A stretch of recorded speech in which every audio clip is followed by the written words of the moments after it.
এই মেহনতি মানুষ রক্ত দিবে, তার ফসলও এইবার তাদের নিজের ঘরে তারা তুলে নেবে। এবং সেইটা করতে হলে খালি লড়াই করে ঘরে বসে চলে গেলে চলবে না, নিজেদের সরকার গঠন করতে হবে। আমরা এই বার্তাটা দিতে এসেছি। এইবার বামপন্থীরা সরাসরি নিজেদের সরকার কায়েমের জন্য তারা সংগ্রামে অবতীর্ণ হবে। আমি ডাক দিয়ে বলতে চাই, সমস্ত বামপন্থী শক্তি প্রগতিশীল, উদার নৈতিক, সৎ, নিষ্ঠাবান জনগণ বলে দিয়েছে, মুখে মুখে স্লোগান, নৌকা লাঙ্গল পাল্লা মানে দাড়ি পাল্লা আর শীষ, সব সাপেরই দাঁতে বিষ। এই চারটাকে বাদ দিয়ে বাকি সবাই একত্রিত হন এবং নয়া যুক্ত ফ্রন্ট গড়ে তোলেন। সেই যুক্ত ফ্রন্টের সরকার এই দেশে প্রতিষ্ঠা করার এই বার্তা নিয়ে আপনাদের সামনে হাজির হয়েছি, এই আহ্বান নিয়ে হাজির হয়েছি। অভূতপূর্ব একটা গণ অভ্যুত্থান হয়েছে, ফ্যাসিস্ট স্বৈরাচার শাসনকে বিদায় নিতে হয়েছে। আমি বীর ছাত্র জনতার প্রতি আমি স্যালিউট জানাই, অভিনন্দন জানাই। কেন ছাত্র জনতাকে অভিনন্দন জানাই? খুব ভালো করে বুঝবেন, এই গণ অভ্যুত্থানের নায়ককে অনেকেই দাবিদার হয়ে গেছে যে আমি হলাম মাস্টার মাইন্ড, আমি হলাম মিটাকুলাসলি প্ল্যানের নায়ক। তারা ভুলে যায় যে আসল নায়ক হলো জনগণ। এবং এইটা শুধু জুলাই আগস্টের ঘটনাবলীর ভেতর দিয়ে এই গণ অভ্যুত্থানের তাৎপর্য খুঁজে পাবেন না। 16 বছর ধরে একাধিক ক্রমে বামপন্থীরা, বিএনপি, কমিউনিস্ট পার্টি, অন্যান্য সমাজতান্ত্রিক শক্তি, শ্রমিক আন্দোলন, কৃষক আন্দোলন নিরবচ্ছিন্নভাবে যে সংগ্রাম করে গেছে, তার ফলে এই পরিস্থিতি তৈরি হয়েছিল। ফ্যাসিস্ট স্বৈরাচারী হাসিনা সরকারের পায়ের তলা থেকে মাটি চলে গেছিল। কোনো মানুষ এই সরকারকে আর দেখতে পারত না এবং সময়ের অপেক্ষায় ছিল, বিস্ফোরণের অপেক্ষায় ছিল পরিস্থিতি। কোটা ইস্যুকে কেন্দ্র করে বিস্ফোরণটা ফেটে উঠে, এইটা না হলে আরেকটা ইস্যুতে হতো। সুতরাং খালি আমাদের জুলাই আগস্টের শহীদদেরই না এবং সেই সময়কার সংগ্রামী জনগণই না, এই 16 বছর ধরে যারা সংগ্রাম করেছে তাদের সবাইকে আমি স্যালিউট জানাই এবং তাদের অবদানকে স্বীকার করে নিয়ে আমাদের সামনে আগাইতে হবে। এই সংগ্রাম করতে না পারে সেইটা নিশ্চয়তা বিধান করা, আমাদের বিজয়কে সংগত করা। কিন্তু বিজয়কে সংগত করলে আমাদের মনে রাখতে হবে, শেখ হাসিনা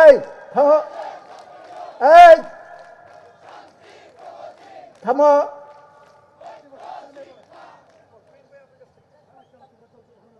আচ্ছা, শেখ হাসিনার রাষ্ট্র দর্শন ছিল উন্নয়ন চাই, উন্নয়নের জন্য স্থিতিশীলতা চাই, স্থিতিশীলতার জন্য সরকারের ধারাবাহিকতা চাই। সরকারের ধারাবাহিকতা মানে কি?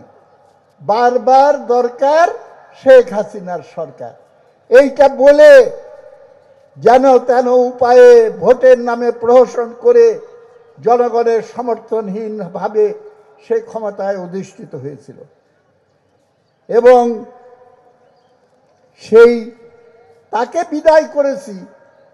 যদি একই ব্যবস্থা বহাল থাকে, আরেকজন এসে বলে যে ভোটাধিকার চলবে না, যেন তেন উপায়ে আমি ক্ষমতায় থাকব, সংস্কার করব, যতদিন সংস্কার না হয় আমি ক্ষমতায় থেকে যাব, নির্বাচিত সরকারের দায়িত্ব নাই, আমি তো মনে করি সেটা একই রকম কথা। বারবার দরকার আওয়ামী লীগের সরকার, এইখানে হয়ে যাবে বারবার দরকার সংস্কার পার্টির সরকার, এবং সেটা কিংস পার্টির নামে নানান রকম তোড়জোড় চতুর্দিকে দেখা যায়। আমি একটা প্রশ্ন করতে চাই, ইলেকশন কমিশন বর্তমানে দায়িত্বে আছে। রাজনৈতিক দল হিসাবে খরচের হিসাব দিতে হয়। রাজনৈতিক দল গঠন করার আগে লক্ষ লক্ষ টাকা দিয়ে যে অফিস বানায় ঢাকার কেন্দ্রস্থলে এবং অন্যান্যভাবে যে খরচ করছেন, সেই খরচের হিসাবও নিতে হবে। তা না হলে পরে কিন্তু আবার আরেকটা ধান্দাবাজের পাল্লায় আমরা পড়ে যাব। ব্যবস্থা বদল করতে হবে। বৈষম্য বিরোধী আন্দোলন বলা হয়েছে এই আন্দোলনকে। বৈষম্যের বিরুদ্ধে আন্দোলনের চ্যাম্পিয়ন হলো কমিউনিস্টরা, বামপন্থীরা। আমি ভুল বলছি? কেউ খাবে আর কেউ খাবে না, তা হবে না, তা হবে না, এই স্লোগান আমরা দিয়ে জন্মলগ্ন থেকে বলে চলেছি। সুতরাং আমাদের নৈতিক অধিকার আছে। এই বৈষম্য দূর করতে হলে আজকে সমাজ ব্যবস্থার পরিবর্তন করে মুখ ঘুরাইতে হবে সমাজতন্ত্রের দিকে, যেটা আমাদের স্বাধীনতার অঙ্গীকারের ভেতরে ছিল, যেটা আমাদের স্বাধীনতার ঘোষণার ভেতরে ছিল, যেটা আমাদের সংবিধানের ভেতরে পরিষ্কারভাবে আছে।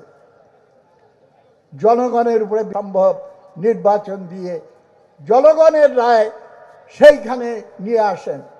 সংবিধানে পরিষ্কার আছে যে প্রজাতন্ত্রের মালিক হলো জনগণ। আমি এই সরকারের কাছে, সকলের কাছে আমি প্রশ্ন রাখতে চাই, আপনারা যদি বিশ্বাস করেন যে প্রজাতন্ত্রের মালিক জনগণ, জনগণের ক্ষমতায়ন নিশ্চিত করেন, সমস্যার সমাধান সেখানেই হবে। সমাজের ভিতরে রাজনীতি ভুল বললে আর আপনারা বললেন ভুল বলছি। আওয়ামী লীগ মুক্তিযুদ্ধের নামকে, মুক্তিযুদ্ধের চেতনাকে, সমস্ত ইতিহাসকে কলঙ্কিত করেছে এবং মুক্তিযুদ্ধের আওয়ামী বয়ান সেটা একটা মিথ্যা বয়ান, সেটা একটা কুৎসিত বয়ান, সেইটাকে ব্যবহার করেছে লুটপাটের জন্য। আমরা আওয়ামী লীগের বয়ানের কবর চাই, কিন্তু সেই কারণে মুক্তিযুদ্ধকে যদি কেউ কবর দিতে আসেন, আরেকবার প্রস্তুত হয়ে যান। আমরা অস্ত্র জমা দিয়েছি, ট্রেনিং জমা দেই নাই। ৭১-এর মুক্তিযুদ্ধের মতো আমরা আবার গর্জে উঠব। অনেকে অধ্যত্বপূর্ণ অনেক কথা বলার চেষ্টা করছেন। জামাতে ইসলাম এখন মাঠে নেমেছে।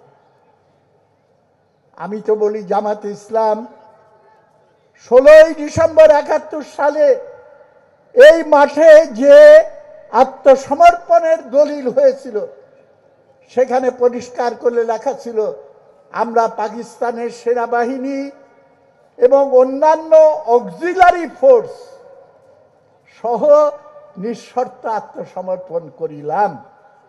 অক্সিলারি ফোর্স মানে কে? রাজাকার, আলবদর, জামাতে ইসলাম পলিটিক্যাল অক্সিলারি ফোর্স। সুতরাং 16ই ডিসেম্বরই এইটা নিষিদ্ধ হয়ে গেছে। পাকিস্তান সেনাবাহিনীর যদি বাংলার মাটিতে তৎপরতা চালানোর অধিকার না থাকে, জামাতে ইসলামেরও কোনো অধিকার থাকতে পারে না। কিন্তু আমাদের দেশের বুর্জোয়া দলগুলো লুটপাটের অধিকার রক্ষার জন্য তারা এই সাম্প্রদায়িক মৌলবাদী শক্তিকে নিয়ে খেলা করেছে। একবার আওয়ামী লীগের কাঁধে ভর করে, আরেকবার বিএনপির কাঁধে ভর করে তারা শক্তিশালী হয়ে একটা বিপদ হয়ে দাঁড়িয়েছে। আজকে ভাত কাপড়ের লড়াইকে অগ্রসর করেন এবং তাদের প্রকৃত ধর্মপ্রাণ মানুষ, তারা প্রত্যেকেই মানুষের ইহলৌকিক জীবনের অধিকারগুলো প্রতিষ্ঠা করতে চায়। কিন্তু যারা ধর্ম নিয়ে ব্যবসা করে তারা হলো ভিন্ন জাতের। এই দুইটাকে এক করে দেখা কোনোরকমই ঠিক না। আমরা তাই এই বার্তাটাই আপনাদের কাছে আমি দিয়ে শেষ করব। ভালো করে রাজনীতি বোঝার চেষ্টা করলেন। আমাদের নেতা ছিলেন জসিম মণ্ডল, এখানে অনেকেই তার বক্তৃতা শুনেছেন। তিনি একটা বলতেন যে মানুষের কাছে গেলে মানুষ বলে যে যায় লঙ্কায় সে হয় রাবণ, সব শালাই একই রকম, ক্ষমতায় গেলে আর আমার কথা ভুলে যায়। তারপরে তিনি বলতেন, ভাইয়েরা সব শালাকে তো দেখছেন কিন্তু নিজের শালাকে তো দেখেন নাই, এইবার নিজের শালাকে দেখতে হবে এবং সেইটাই হলো আমাদের নয়া যুক্ত ফ্রন্ট গঠনের যে ডাক আমি দিলাম, সেইটার ভিত্তিতে আমরা নতুন ভবিষ্যৎ রচনা করব। সেই সংগ্রামে সামিল হওয়ার জন্য আমরা প্রস্তুতি নিচ্ছি। আগামী মে মাসে আমাদের পার্টির কংগ্রেস অনুষ্ঠিত হবে এবং সেইটার ভেতর দিয়ে আরও শক্তি অর্জন করব এবং বামপন্থী শক্তিদেরকে একত্রিত করে প্রগতিশীল এবং দেশপ্রেমিক সমস্ত শক্তিকে নিয়ে আমরা এই বিকল্প মঞ্চ আমরা গড়ে তুলব। আর শেষ একটা বলতে চাই, যারা মনে করেন বিরাজনীতিকরণ করবেন, সুশীল সমাজকে নিয়ে এসে রাজত্ব দিবেন বা 1/11-এর মতো আরেকটা ঘটনা ঘটানোর চেষ্টা করবেন, এই চেষ্টা করতে যেন না। এবং রাজনৈতিক